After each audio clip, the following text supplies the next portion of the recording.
seorang praktisi hukum yang mengingatkan saya mengenai pasal-pasal yang mungkin dikenakan untuk Roy Suryo dan juga 3 aktivis lainnya. Dan dia mengatakan, saya tidak mengerti ya bagaimana seorang lawyer yang katanya ketua atau katakanlah petinggi organisasi bisa membidik orang hanya karena punya preferensi ya, punya favoritism, punya kepentingan terhadap kekuasaan. Padahal ilmu hukum itu kan kita sudah pelajari sama-sama. Kalau kita bicara law in a book ya kan, ya kita sudah paham bahwa Anda tidak bisa dikenakan pencemaran nama baik kalau Anda mengatakan itu untuk atau demi kepentingan umum. Kalau memang orang itu merasa dinistakan dan sebagainya, dia sendiri yang harus melapor. Dalam hal ini, jika masuk 310-311, tidak boleh diwakilkan oleh Jokowi sendiri yang melapor.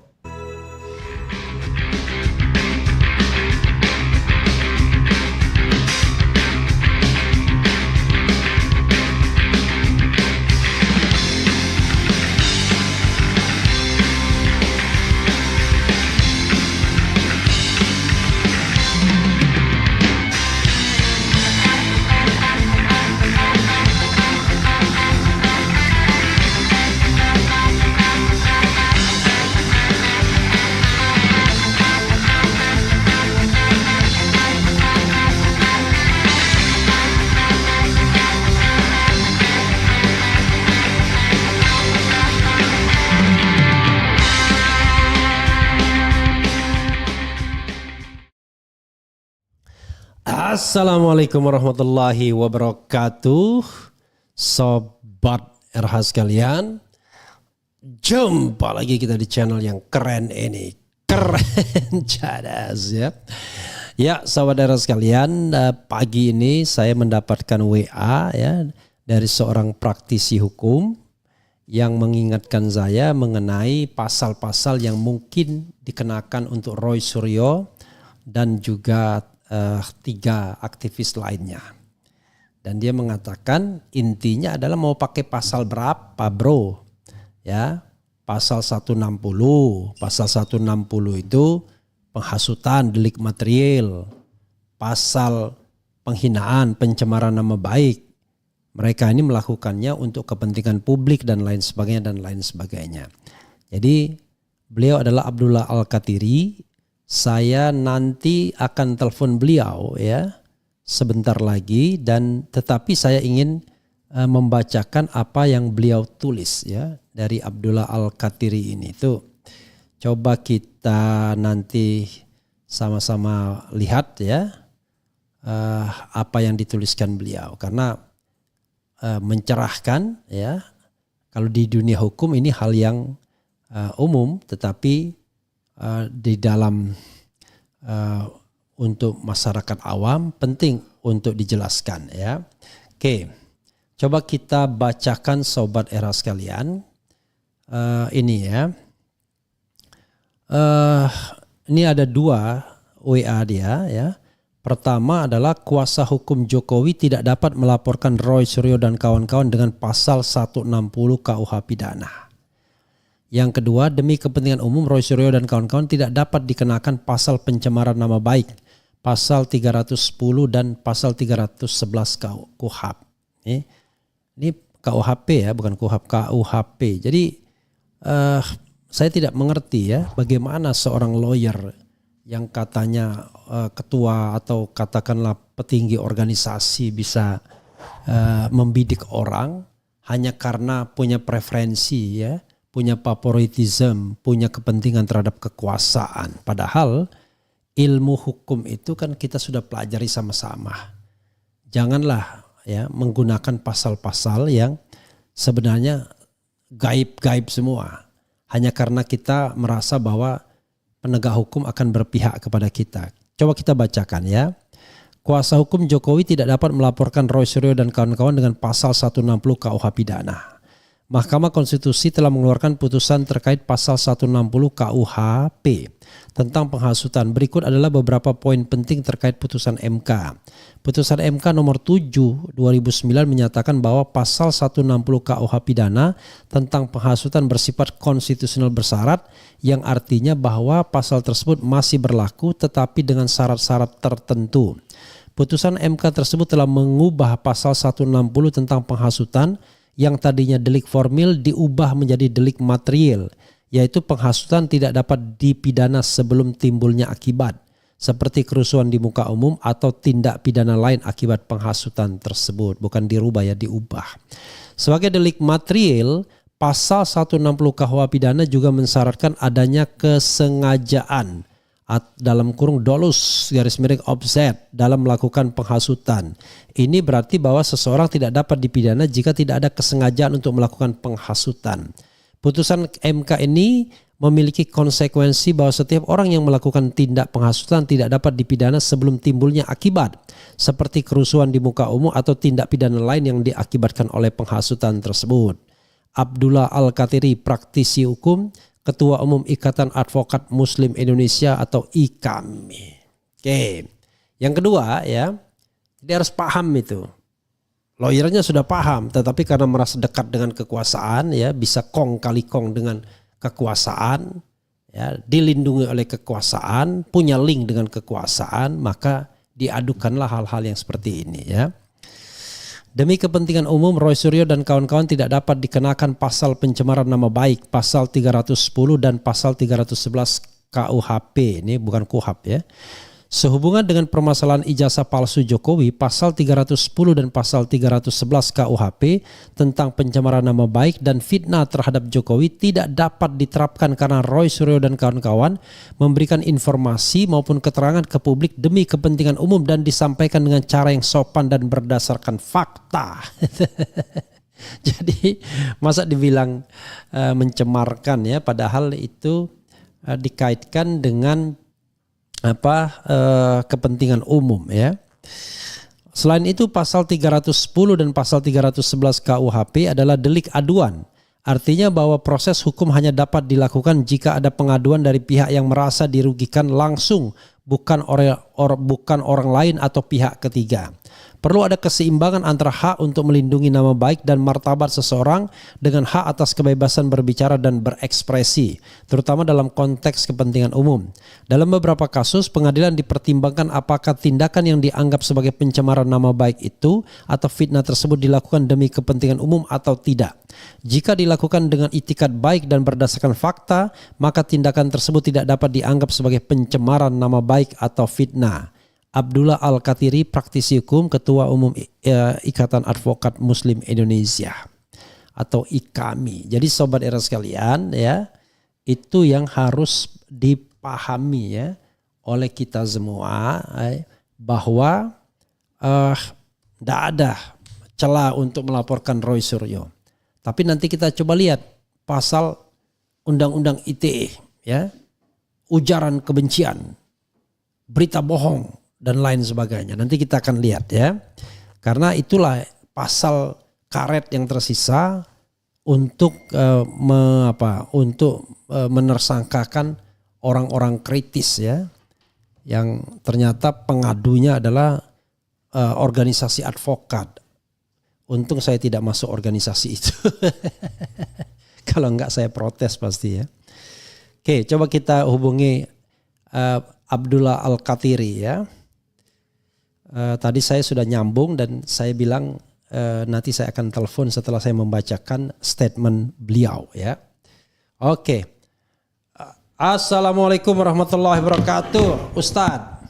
Waalaikumsalam warahmatullahi wabarakatuh. Jadi Ustadz advokat ini ya. Oke. Oke, saya besarkan dulu sebentar. Ustadz, saya sudah membacakan, Ustadz punya statement ya yang disampaikan kepada saya mengenai pasal 160, 310 dan 311 KUHP, Kitab Undang-Undang Hukum Pidana, yang intinya mengatakan Roy Suryo dan kawan-kawan tidak bisa dilaporkan dengan menggunakan pasal-pasal tersebut. Bisa dijelaskan kepada pemirsa sekalian sebelum nanti saya tanya celah lain setelah dihilangkannya Undang-Undang 146 masih ada Undang-Undang ITE yang biasanya dikulak-kulik siapa tahu bisa dikenakan ya, dan ternyata itu terkena untuk Bambang Tri dan Gus Nur. Setelah lolos dari berita bohong ternyata dikenakan ujaran kebencian di dalam banding dan kasasi. Silakan Ustadz. Dimulai dari pasal 160 ini.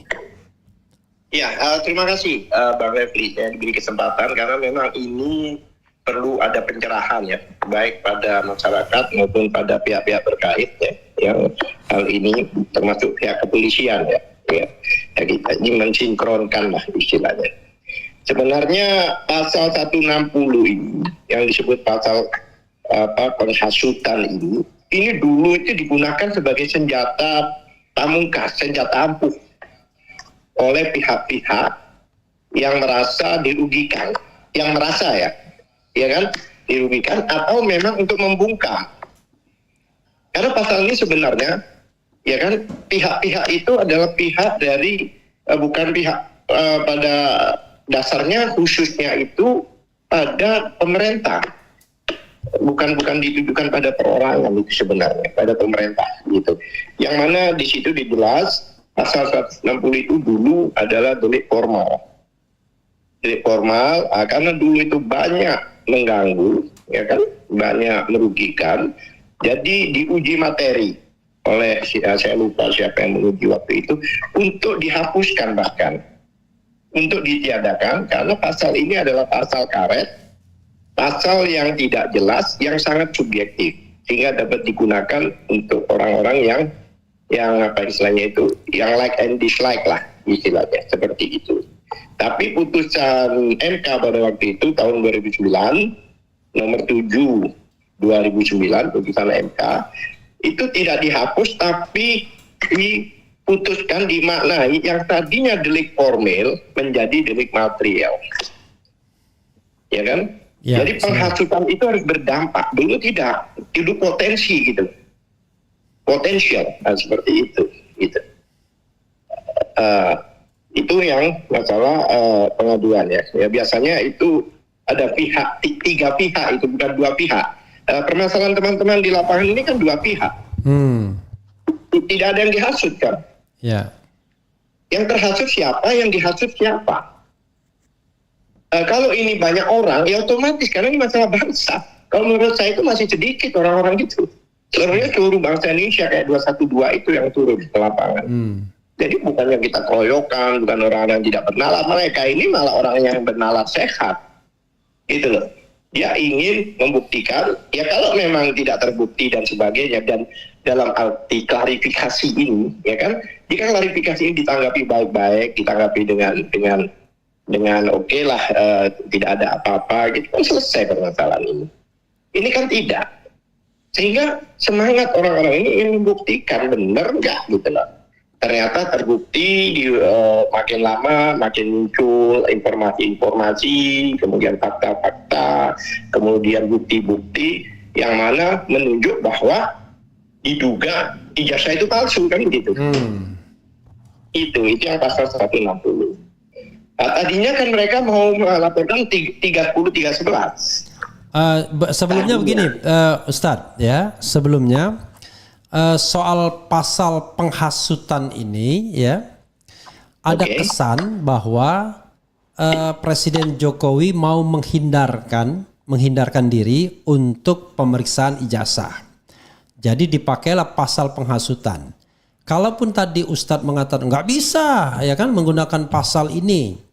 Karena pasal 160 ini kelihatannya dipakai setelah tidak ada lagi pasal 14 dan pasal 15 Undang-Undang 1 1946 tentang menyebarkan berita bohong yang kita tahu semua kena ya, para aktivis itu. Kemudian mau menggunakan Undang-Undang ITE, mereka barangkali agak berpikir nih, kalau seandainya ujaran kebencian yang berbasiskan saranya di mana? Kalau misalnya berita bohong yang menyebabkan kerusuhannya di mana? Tapi faktanya walaupun Ustadz mengatakan nggak bisa, toh Habib Rizik kena juga dengan pasal 160 ini, langsung ditahan. Bagaimana Ustadz? Iya, Habib Rizik itu kalau nggak salah dikenakan pasal kebohongan, Pak. Enggak, dia dua Ustadz. Pertama pasal 160 itu yang menyebabkan dia ditahan karena melanggar prokes, katanya memprovokasi atau menghasut orang untuk melanggar. Nah, yang kedua barulah kemudian dikenakan pasal mengenai penyebaran berita bohong. Jadi dua itu kena semua. Satu kena 10 bulan, satunya kena 2 tahun kalau tidak salah. Jadi asbabun nuzul pertama dia ditahan itu menggunakan pasal 160, Ustaz. Oh iya. Ya itu artinya begini. Itu kan sebenarnya kalau nggak salah ini 2009 ya kena 160 itu karena memang apa istilahnya ya, tafsirannya itu mereka beda gitu loh. Tafsirannya mereka itu beda ya. Artinya dianggap menghasut orang untuk melawan orang yang berkuasa begitu. Gitu. Memang pasal 160 itu. Jadi lawannya ini adalah orang yang berkuasa atau ASN gitu loh. Nah, kalau memang yang dikenakan itu saya belum pernah dengar. Yang dengar itu adalah pasal kebohongan itu yang. Dia dikenakan pasal itu, tetapi itu tidak terbukti, Ustadz. Tetapi dia ditahan. Loh, itu kan memang dari dulu kan begitu. Iya, maksud saya. Semua orang yang ditahan dulu itu termasuk klien-klien kami seperti Saat Ganda dan sebagainya itu kan mereka ditahan sebelum ada bukti. Iya, maksud saya metode yang sama kalau penegak hukumnya agak miring-miring gitu ya kepada pihak pelapor gitu. Ya itu targetnya seperti Bambang Tri dan Gus Nur, tahan dulu. Kemudian nanti mau ada bukti mau ada kagak ya terserah, tetapi yang paling penting ditahan dulu biar orang itu nggak bisa ngomong lagi, tidak bisa menjadi ahli karena ada gugatan perdatanya. Bagaimana Ustaz? Iya, memang pada waktu itu hampir semuanya dilanggar, Pak. Mana yang tidak dilanggar? Ya kan undang-undang dasar aja dilanggar, apalagi undang-undang. Apalagi selalu ada penekanan. Saya jujur ya, yang saya bela itu banyak, ada teroris, itu semua dalam persidangan tidak terbukti, gitu. Tapi harus dihukum. Bahkan hakimnya beberapa mengeluh pada kami, Pak ini gimana Pak ya, ini gini nanti aja Pak diperjuangkan, dibanding dan sebagainya. Itu bahkan minta maaf hakimnya itu. Jadi ada faktor X ya, yang 2 tambah 2 sama dengan 7. 2 tambah 5. Jadi nggak bisa kenapa kita pusing sendiri Pak waktu itu. Apalagi kami yang di lapangan. Ya, Habib Rizik salahnya apa ya waktu itu? Masa orang bilang sehat ditangkap, ternyata sakit, kan itu kan pribadi. Orang Indonesia kan terbiasa kalau ditegur, gimana kabarnya? Baik, tapi ternyata ada obat di kantongnya, bohong nih, harus ditangkap, kan nggak bisa begitu. Memang sangat subjektif penegakan hukum yang lalu. Saya ingin mengatakan bahwa kan Ustadz mengatakan bahwa nggak bisa dong 160 based on your knowledge ya kan? Tetapi yang jadi masalah adalah kita mengalami sebuah kejadian yang sering sekali nabok nyilih tangan gitu kan? Jadi Pak Jokowi tidak pernah mau berhadapan, tetapi dia menggunakan orang lain, dan orang lain itu di-entertain oleh penegak hukum. Kasusnya ya seperti Gus Nur dan Bambang Tri yang paling nyata begitu. Nah maksud saya, setelah tidak adanya undang-undang pasal 14, 15, undang-undang 1 1946 tentang penyebaran berita bohong, kira-kira potensi apa lagi yang bisa menyebabkan seorang Roy Suryo, Dr. Tifa, Rismon Sianipar dan Rizal Fadila ini ditangkap dan ditahan, Ustadz?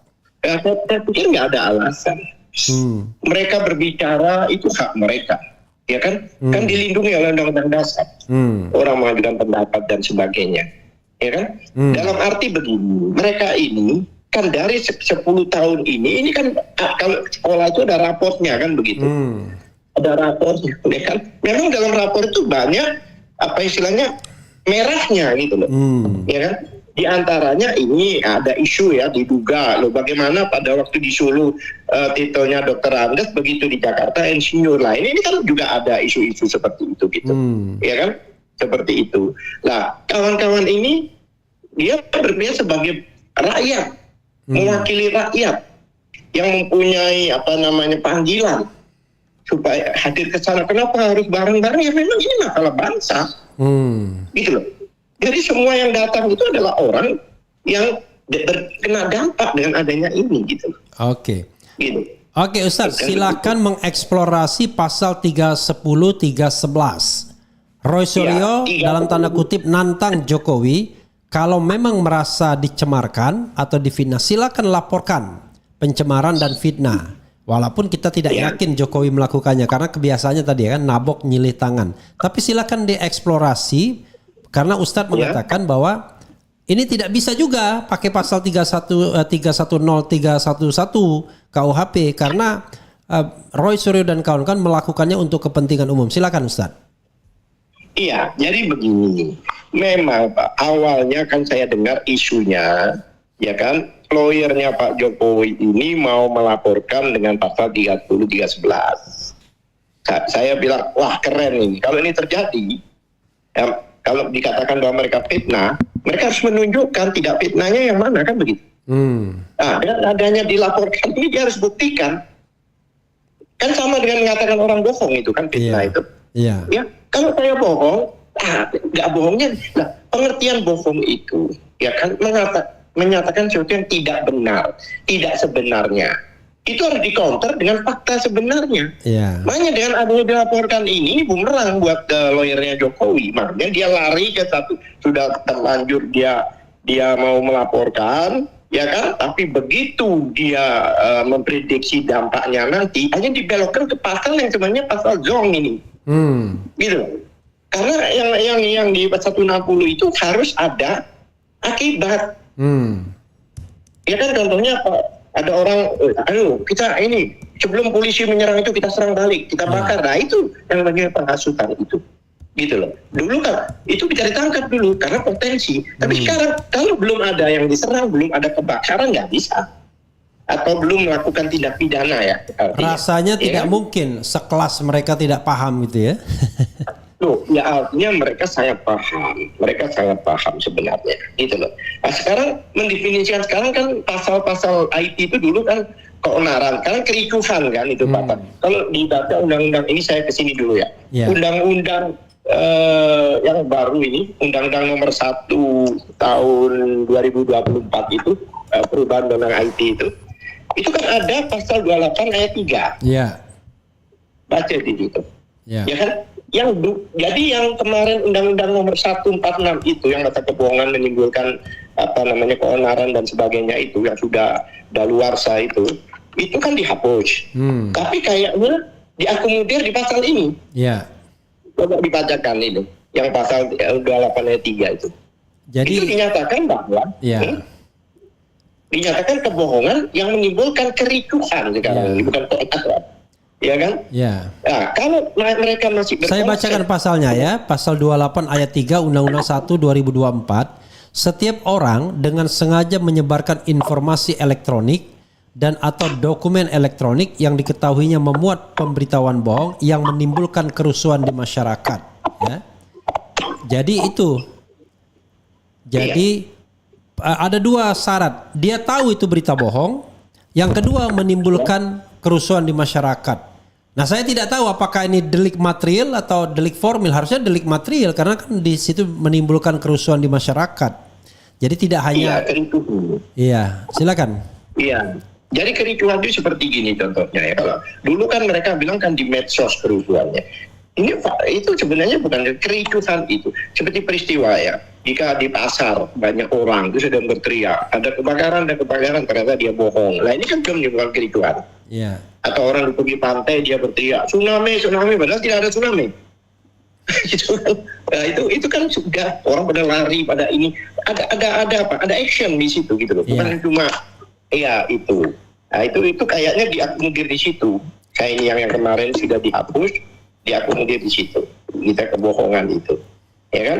Nah, kembali ke 310, 311, ya kan? Kenapa mereka tidak lakukan itu? Karena itu bumerang. Kalau mereka mengatakan fitnah, tidak fitnahnya yang mana? Ya. Dia harus buktikan, satu. Terus kedua lagi, pasalnya kalau boleh saya bacakan ya, pasalnya, pasal 310, barang siapa,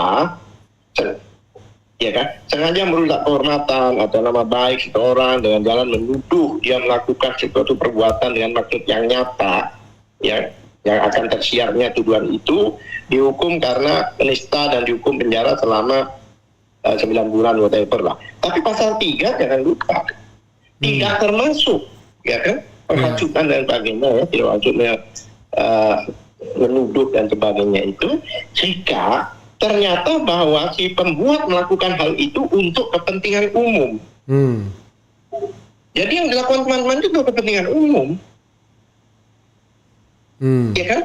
Untuk terbuka ini memang itu pertanyaan umum. Hampir seluruh ayat ini kan mempertanyakan itu. Nah, jadi satu, tidak bisa diterapkan juga pasal 310, 311 ini. Karena apa yang dilakukan itu kepentingan umum dan pada saat ini mereka masih dalam taraf klarifikasi gitu loh. Kan mereka ini kan tidak melakukan tindakan hukum, mereka kan melakukan klarifikasi. Untuk mempertanyakan di semua pihak, termasuk di KPU, termasuk di UGM dan sebagainya. Jadi pasal 310 ini juga demikian. Seperti dulu Ahmad Dhani itu kan pernah kena di Surabaya kan, dia kan RGP itu kan, dia orasi, ya kan? Yang mana di dalam telegram kepolisian mengatakan bahwa ya kan RGP ini bukan gerakan murni gerakan moral yang hanya tunduk dengan Undang-Undang Dasar 1945. Tapi kan dibawa ke ranah hukum oleh mereka itu. Sedangkan kehadiran dia dalam orasi dan sebagainya itu kan sesuai pasal 28 ayat 2 dan ayat 3 Undang-Undang Dasar 45. Dan demi kepentingan umum. Ya kan? Demi kepentingan memang waktu itu memang banyak yang menghendaki ganti presiden. Ya kan? Nah itu sebenarnya tidak kena seharusnya, tapi kan tetap dikenakan. Iya, kita kan bicara tentang law in a book ya, law in action ya kan, law. Kalau kita bicara law in a book ya kan, ya kita sudah paham bahwa Anda tidak bisa dikenakan pencemaran nama baik kalau Anda mengatakan itu untuk atau demi kepentingan umum. Kan kelihatan betul kan, demi kepentingan umum. Kalau saya maki-maki tetangga saya ya kan, kemudian saya bikin di medsos dan lain sebagainya, ya dia wajar saja kalau dia menganggap pencemaran karena itu masalah yang sangat private ya kan. Tapi kalau saya misalnya ngomong tentang ijazah yang diduga palsu seorang kepala negara dengan sebuah pendekatan yang ilmiah atau scientific proof gitu, approach gitu ya, maka harusnya kan tidak bisa dipidana. Dan tetapi tragedi politik kita ya kan, tragedi politik kita kan selalu begitu. Jadi orang-orang yang dipenjarakan itu justru memang mewakili kepentingan umum semua. Karena kalau soal masalah tetangga dan lain sebagainya nggak dilayani polisi biasanya. Atau adalah artis ya biasanya. Artis yang wah itu ribut tuh si A sama si B gitu kan. Pencemaran nama baik gitu. Nah itu dilayani. Tetapi kalau orang biasa nggak dilayani. Cuma kalau aktivis kan rata-rata kan mengungkapkan sesuatu yang berkenaan dengan kepentingan umum kan. Tapi kena semua buktinya. Iya benar. Nah, makanya gini kan begini, kita ini kan sebagai lawyer Pak ya, sebagai ahli hukum, ya kan, pegangan kita kan hukum positif Pak. Iya. Bukan hukum gaib ya. Bukan hukum gaib. Maaf. Undang-undang pasal pencurian contohnya. Ya kan? Bilang pencurian. Ini ada ini satu contoh aja. Ada orang miskin, anaknya 5 nggak bisa makan, terus dia curi motor. Tetap aja dia dihukum karena sudah diatur di hukum positif. Nggak bisa untuk makan nggak bisa lagi, gitu loh. Karena itu sudah dipertimbangkan pada saat undang-undang ini dibuat, gitu loh. Ya kan? Carilah rezeki di jalan lain, tapi jangan jalan yang ini kan begitu. Kan seperti itu. Ya kaitannya dengan 310, 311 tadi pencemaran nama baik apa? Ya nggak ada pencemaran nama baik sih, siapa yang dicemarkan? Kan ini kan satu, kedua lagi itu delay aduan, Pak. Oke. Delay aduan itu tidak boleh orang lain. Ya. Tidak boleh orang lain. Ini satu kasus ya, saya ceritakan, maaf. Kasus Alfian Tanjung. Ya. Yang waktu itu dia bicara soal PKI dan sebagainya. Iya. Kan dari sekjen salah satu partai itu kan memberi kuasa pada lawyer untuk melaporkan. Pokoknya partai PDIP lah waktu itu. Ya waktu itu fakta ya. Iya. Iya kan? Saya minta dengan keras. Kebetulan saya koordinatornya waktu itu. Koordinator dari lawyer itu. Saya minta dengan keras untuk dihadirkan. Nggak bisa diwakilkan, bilang harus dihadirkan di persidangan. Waktu itu kan nggak mau hadir berapa Kalau kali. Kalau partai berarti ketua umumnya yang harus hadir ya? Kan sesuai anggaran dasar anggaran rumah tangganya. Iya. Ya, dia dan menurut undang-undang juga dia mewakili kepentingan hukum keluar kan? Iya, jadi begini, waktu itu memang itu kebijakan partai dari hasil rapat melaporkan Alfian Tanjung, ya kan? Ya. Sehingga sekjennya saja itu pun saya permasalahkan. Apakah anggaran dasar anggaran rumah tangga itu mengatur bahwa untuk surat-surat keluar secara resmi Anda sendiri yang tanda tangan? Padahal di dalam ADART jelas harus bersama ketua umum. Iya kan? Yeah. Waktu itu kan sampai saya minta saya tidak mau sidang jika yang bersangkutan tidak dihadirkan. Akhirnya kan ada ancaman panggilan paksa waktu itu. Iya. Hanya datang kan? Yang datang kita bertanya. Yang datang sekjennya doang. Ya, memang dia yang memberikan kuasa. I see. Yang berikan kuasa itu dia. Oke. Maksudnya begini. Kalau memang orang itu merasa dinistakan dan sebagainya, dia sendiri yang harus melapor. Dalam hal ini, jika masuk 310-311, tidak boleh diwakilkan oleh Jokowi sendiri yang melapor.